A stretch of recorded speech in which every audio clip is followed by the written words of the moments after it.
During the Great Plague in London in 1665, people tried to protect themselves by wearing long masks that looked like a beak and putting different herbs and spices inside. They thought that the plague was caused by foul air, and by making something that smells good, that would protect them. And so some people carried around sponges filled with vinegar. Other people were encouraged to smoke their pipes as much as possible to fumigate the air. And yet other people brought incense in their home to try to cleanse the air and make it smell better. And they hoped that that would take away the plague. I'm not sure how well it worked, but this theory has been read back to Aharon when he stops the plague after Korach by bringing a ketoret, and the plague stops right there. Some people have wondered whether that ketoret, that incense, had some medicinal value. It's an interesting theory, but I think most of us would agree that it's too simplistic and doesn't really get at the depth of what ketoret is all about. To do that, let's go to this parasha, Shemini, where we read about the inauguration day of the Mishkan, which should have been a wonderful celebration. Except that the two children of Aharon, Nadav and Avihu, bring an esh zara. They bring an incense offering that is called farin, a foreign fire, asher lo tziva otam, that Hashem did not command them. And they got capital punishment. And we wonder, what was so wrong about this ketoret, this incense that they brought? And why was it so harsh? There are a lot of answers given, but I'd like to propose one based on all the other places where we see ketoret. If we jump all the way ahead to the end of the first Bet HaMikdash, Yechezkel sees in a vision 70 elders in the Bet HaMikdash, and each one has their pan and they're offering incense, each one to the different idols that were unfortunately placed in the Bet HaMikdash. They were using incense for idolatry. Similarly, Yirmiyah talks about the many people who on their roofs are bringing incense to the various gods that they believed in.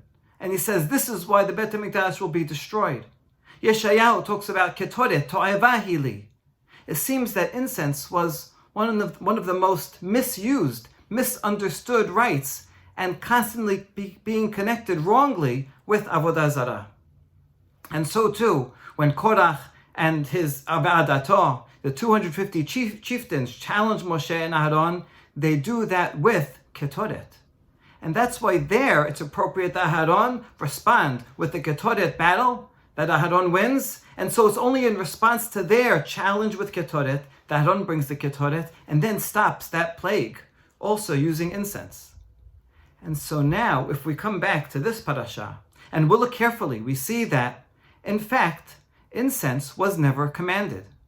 If we look at Sefer Vayikra, if we look at Parashat Shemini, and all the list, the program of the day that was supposed to happen on this inauguration involved lots of animal sacrifices and different things, but Moshe and Aharon were not told to bring an incense.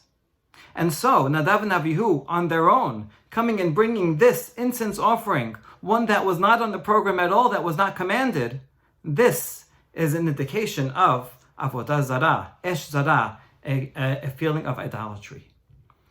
And to prove this further, if we go all the way back to the first instance of incense, which is in Shemot, when it talks about the Mishkan, and one of the key piece furnishings is the Mizbach HaKetoret, the incense altar, which was made out of gold.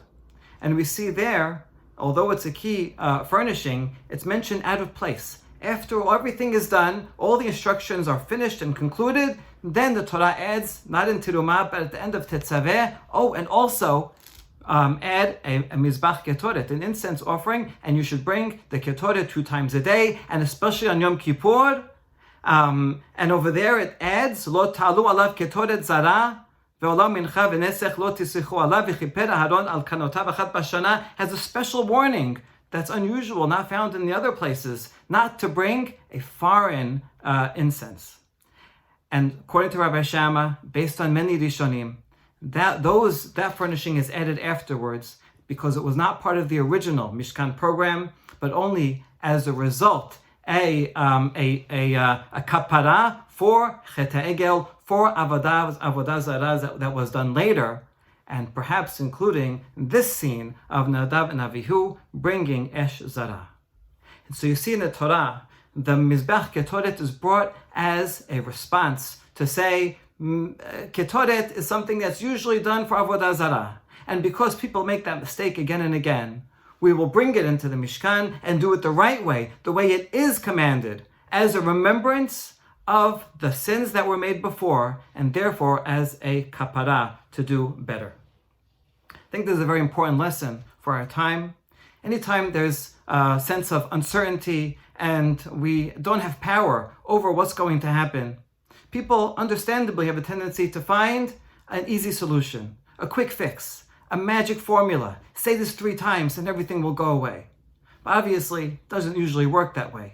Instead, Chazal tell us that there are 3 things that we need to do. Teshuvah, tefillah, ustaka, ma'avirin, roa, hagezerah. Teshuvah, by correcting our deeds, by acting righteously, acting well, making sure that we are protecting ourselves and protecting others and taking all the steps we need to.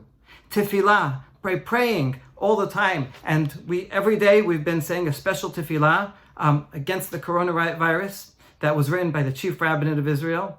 Doesn't include any mention of Ketoret. Instead, it beautifully mentions a pasuk in Tehillim. Vayamod Pinchas vayfalel vate'asad hamagefa. Pinchas stood up and he prayed. And that's what stopped the plague. And finally, tzedakah, by looking out for those in need. Perhaps there's someone who can't go out of their house. It's too dangerous for them or too difficult for them. Maybe they need groceries and we can go and shop for them and help them out. Help those who are in need and make sure that they are taken care of. It's through these steps that we can, ma'avirin, that we can remove the sharp evil of this gezerah. I hope and pray that very soon HaKadosh Baruch Hu should have mercy on all of Am Yisrael and all of the world, and we can see redemption and safety and health for everybody very soon. Shabbat Shalom to all.